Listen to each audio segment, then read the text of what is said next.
नमस्कार दोस्तों, Excel study point की ओर से मैं अनुभव दयाल आप सभी का स्वागत करता हूं। तो जी हाँ दोस्तों, आज की वीडियो में हम लोग बात करने वाले हैं नोबेल प्राइजेस 2024 के बारे में।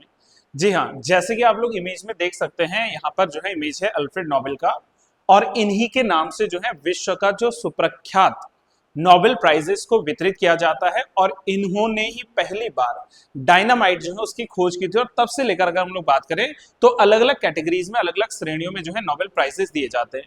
पहले तो मैं आपको ये क्लियर करवा देता हूं कि वर्ष 2024 के लिए अभी तक के लिए हमें जो है कुल मिलाकर 5 जो है श्रेणियों में नोबेल प्राइजेस के जो भी विनर्स है उनका नाम मिल चुका है, और छठवां नाम जो है जल्दी ही अनाउंस होने वाला है। तो मतलब कुल मिलाकर नोबेल प्राइजेस जो है 6 कैटेगरीज में, 6 कैटेगरीज में मिलता है।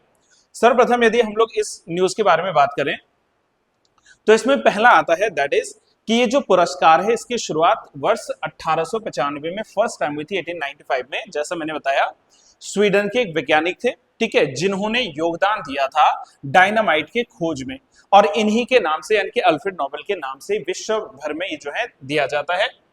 साथ में बात करें तो ये पुरस्कार कुल मिलाकर 6 कैटेगरीज में मिलता है। जैसे बात करें तो भौतिकी यानी कि फिजिक्स में मिलता है, केमिस्ट्री यानी कि रसायन विज्ञान की बात करें इसमें मिलता है, साथ में फिजियोलॉजी, अच्छा ये फिजियोलॉजी को ही आप लोग क्या लिख सकते हैं, मेडिसिन या चिकित्सा लिख सकते हैं, इसमें जो है मिलता है।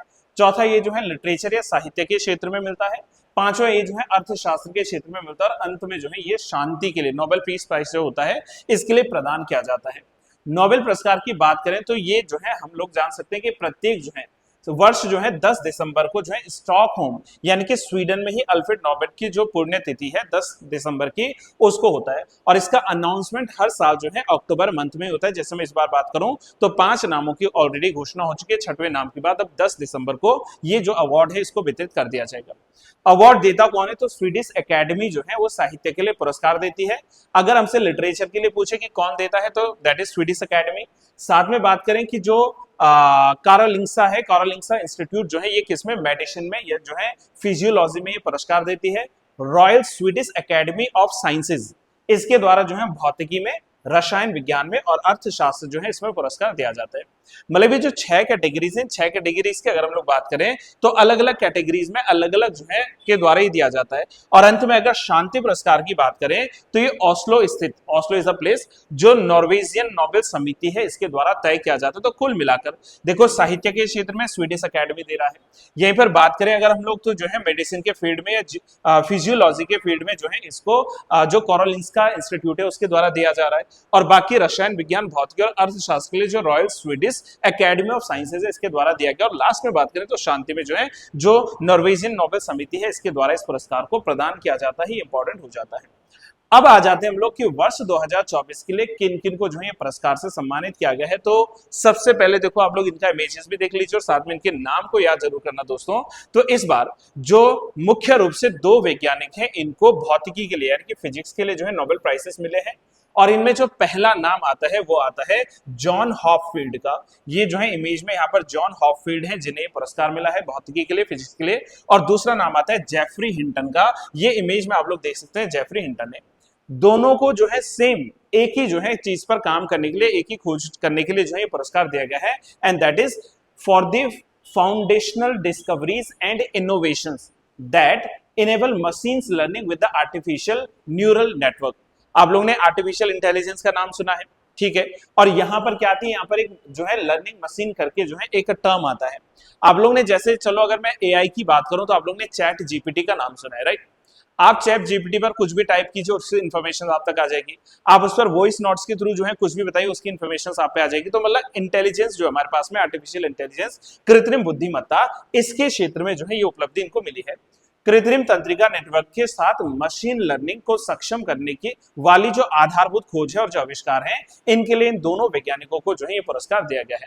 जैसा मैंने बताया कि सबसे पहले अगर हम लोग बात करें व्हाट इज मशीन लर्निंग, तो मशीन लर्निंग ये बेसिक याद रखना है आप लोगों ने, it is essential branch of artificial intelligence. Artificial intelligence once again कृत्रिम बुद्धिमत्ता, जो कि इंप्लॉय करती है किसको, डेटा एंड एल्गोरिदम्स जो होते हैं, राइट। यानी कि जो आंकड़े हैं, जो डेटा है, किसी से related to mimic the human.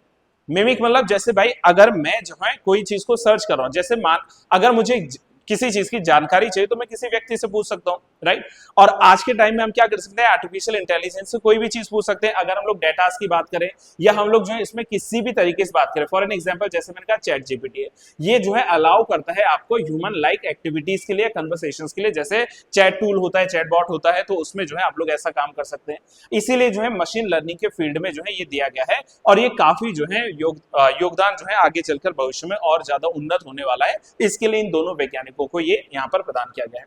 साथ में अगर हम लोग बात करें कि मशीन लर्निंग के थ्रू क्या क्या हो सकता है, तो मशीन लर्निंग में जैसे हम लोगों ने बात की तो ऑटोमेटिक लैंग्वेज ट्रांसलेशंस की बात कर सकते हैं।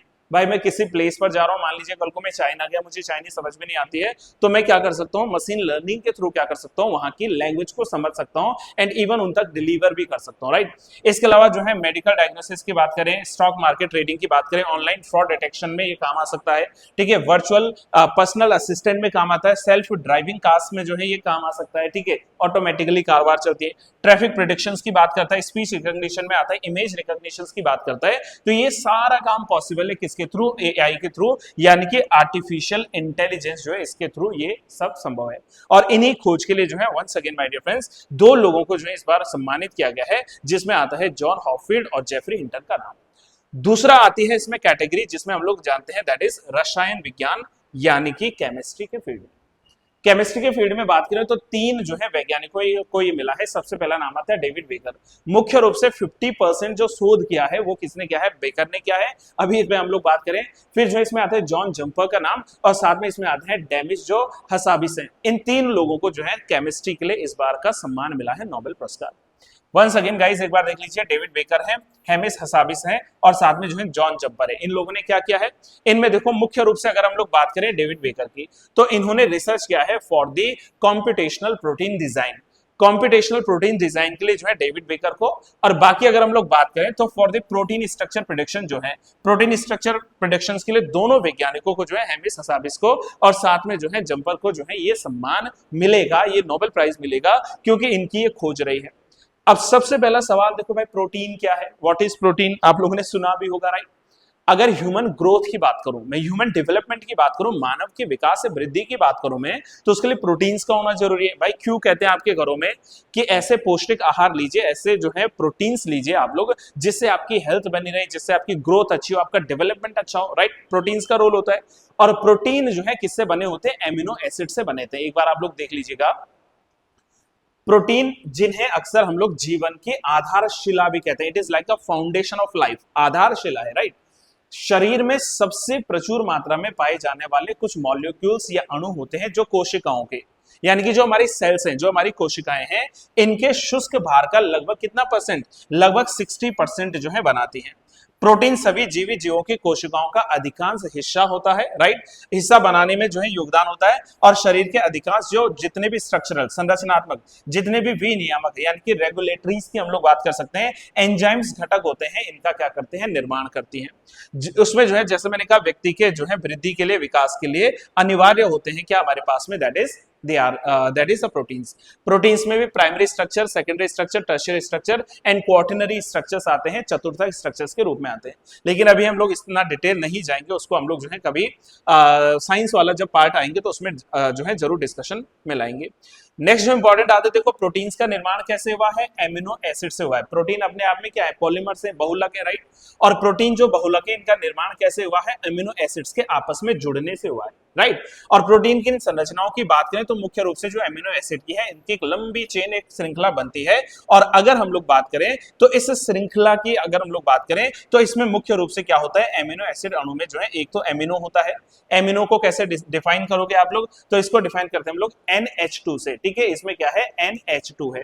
इसके अलावा जो इसमें क्या होता है, एक कार्बोक्सिलिक जो है एसिड यहाँ पर होता है, जिसको COOH से जो है हम लोग डिनोट करते हैं, राइट। और बाकी जो है इसमें अगर हम लोग बात करें तो इसीलिए इसका नाम क्या पड़ा है, एमिनो एसिड का नाम पड़ा है। प्रोटीन के निर्माण में जो है ये महत्वपूर्ण रोल प्ले करता है।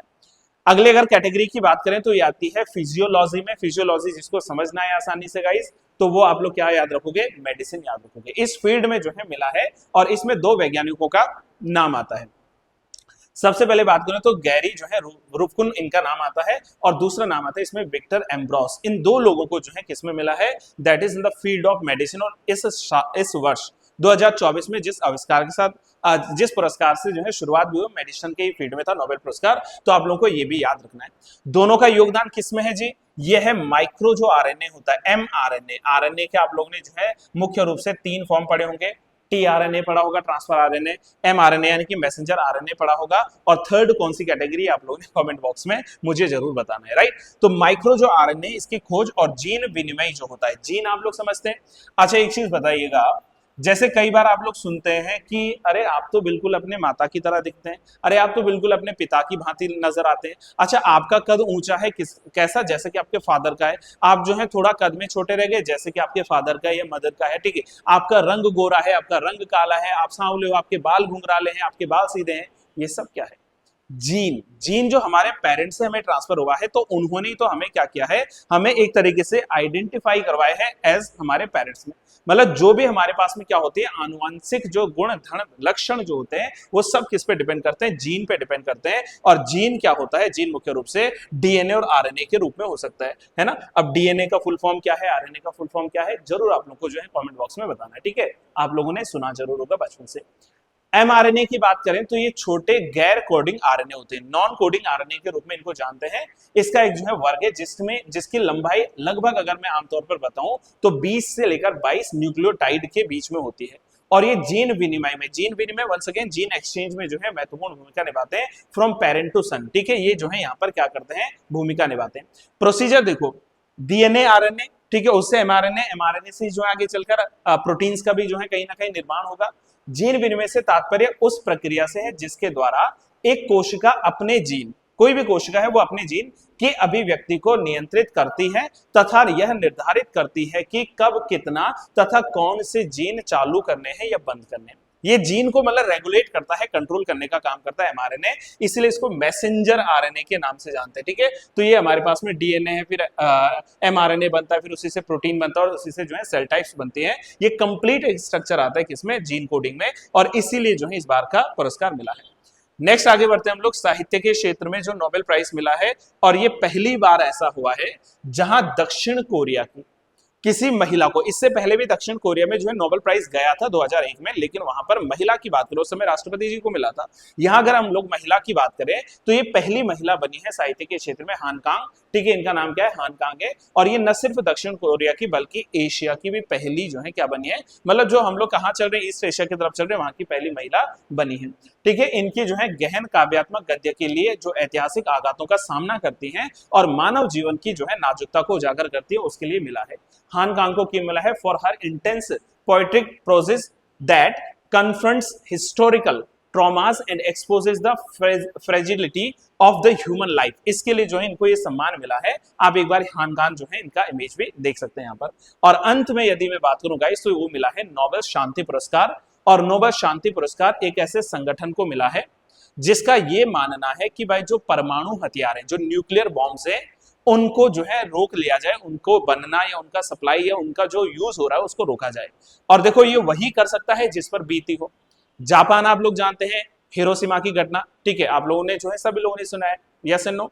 तो भाई अगर जापान जो है ये प्रमोट कर रहा है कि हमें परमाणु हथियार मुक्त विश्व की संकल्पना करनी चाहिए, तो इसी के लिए उनको कहा गया कि भाई आप पीस के क्षेत्र में, शांति के क्षेत्र में एक महत्वपूर्ण योगदान दे रहे हैं। और एक जापानी संगठन है जिसका नाम है निहोन हिडांक्यो। क्या नाम है? The Nihon Hidankyo. तो निहोन हिडांको जो है इसको ये मिला है for its effort to achieve a world free for the nuclear weapon and the demonstrating through witness testimony that nuclear weapons must never be used again. क्योंकि Japan ने भोगा है, हिरोशिमा की घटना, नागासाकी की घटना आप लोगों ने सुनी है, तो इसलिए जो है इसको ये सम्मान मिला है। अब अंत में मैं एक बार आपको लिस्ट दिखा देता हूं उन भारतीयों के बारे में जिनको ये पुरस्कार मिला है। कुछ भारतीय लोगों को जो है पुरस्कार से सम्मानित किया गया है नोबेल प्राइज से। जैसे भारत में पहला नोबेल प्राइज 1913 में रविंद्रनाथ टैगोर जी को साहित्य के क्षेत्र में मिला था। फिर वर्ष 1930 में सीवी रामन जी को फिजिक्स या भौतिकी के क्षेत्र में मिला था।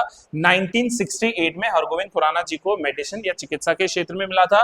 1983 की बात करें तो सुब्रमण्यम चंद्रशेखर जी को भौतिकी के क्षेत्र में मिला था, ठीक है। 1998 में अमर्त्य सेन जी को इकोनॉमी के फील्ड में मिला था। वर्ष 2009 की बात करें तो इसमें जो है वेंकट रमन रामकृष्णन जी जो थे उनको केमिस्ट्री रसायन विज्ञान के लिए मिला था। कैलाश सत्यार्थी जी को जो है शांति या पीस के लिए मिला था। और अर्थशास्त्र में अभिजीत बनर्जी जो है उनको 2019 के लिए जो है क्या मिला था, ये सम्मान मिला था। तो ये कंप्लीट लिस्ट है आपके पास में नोबेल प्राइजेस की। आई रियली होप गाइस कि आज की वीडियो जो है आपको समझ में आई होगी। किसी भी प्रकार का अगर डाउट होता है, कोई प्रश्न पूछना होता है, तो कमेंट बॉक्स आपके लिए खुला है, आप लोग उसमें जरूर पूछेगा। अगर आपको वीडियो अच्छी लगती है तो वीडियो को शेयर जरूर कीजिए, लाइक जरूर कीजिए, और अगर आप चैनल से जुड़े हो और अभी तक सब्सक्राइब नहीं किया है तो गाइस चैनल को सब्सक्राइब करना ना भूलें। Till then have a good day to all, thank you so much, keep trying and keep learning.